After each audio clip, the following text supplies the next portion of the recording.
Okuva essuula 7 olunyiriri olusooka okutuuka ku lusembayo. Mukama n'agamba Musa nti, laba nkufudde nga Katonda eri Falaawo, era Alooni muganda wo alibeera nnabbi wo. Olyogera buli kye nkulagira, ne Alooni muganda wo aligamba Falaawo aleke abaana ba Isirayiri bave mu nsi ye.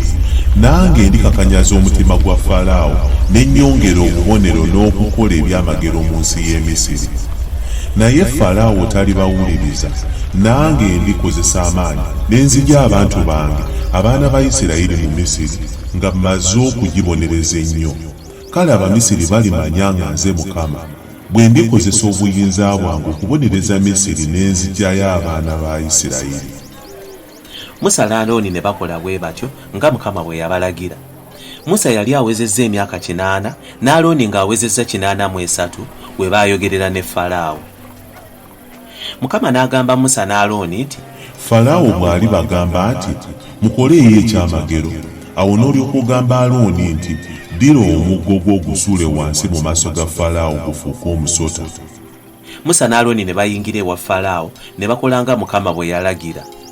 Alooni n'asuula omuggo gwe wansi mu maaso ga Falaawo ne mu maaso g'abaddu be ne gufuuka omusota. Falaawo naye n'alyoka ayita abagezigezi n'abalogo Abamisiri, era nabo ne bakola bwe batyo n'amagezi gaabwe ag'ekyama. Ne basuula emiggo gyabwe wansi ne gifuuka emisota. Naye omuggo gwa Alooni ne gumira emiggo gyabwe. Omutima gwa Falaawo ne gukakanyala n'atabawulira nga Mukama bwe yayogera. Mukama n'agamba Musa nti, omutima gwa Falaawo mukakanyavu kubanga agaanye okuleka abantu okugenda. Kale enkya genda eri Falaawo omusisinkane ng'agenda ku mugga, omulindiririre ku mabbali g'omugga ng'okuta omuggo guli ogwafuuka omusota. Omugambe nti, Mukama Katonda w'Abaebbulaniya antumye gy'oli ng'ayogera nti, leka abantu bange bagende mu ddungu bampeereze. Naye n'okutuusa kaakano ogaanye okuwulira. Bw'atyo Mukama bw'ayogera nti, ku kino kw'olimanyira nga nze Mukama, ndikuba amazzi agali mu mugga n'omuggo oguli mu mukono gwange nagwo galifuuka omusaayi.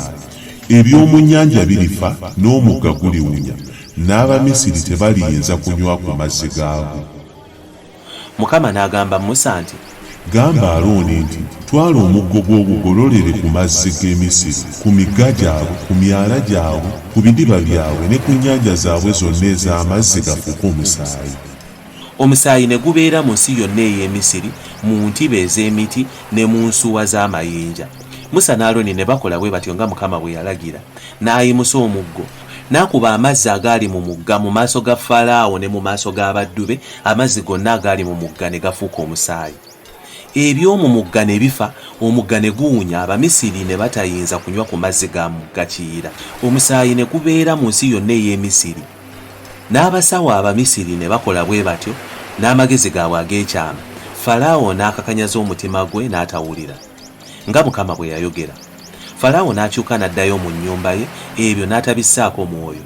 Abamisiri bonna ne basema okumpi n'omugga bafune amazzi ag'okunywa, kubanga amazzi ag'omugga Kiyira nga tebayinza kuganywako. Ne wayitawo ennaku 7 Mukama ng'amaze okukuba omugga.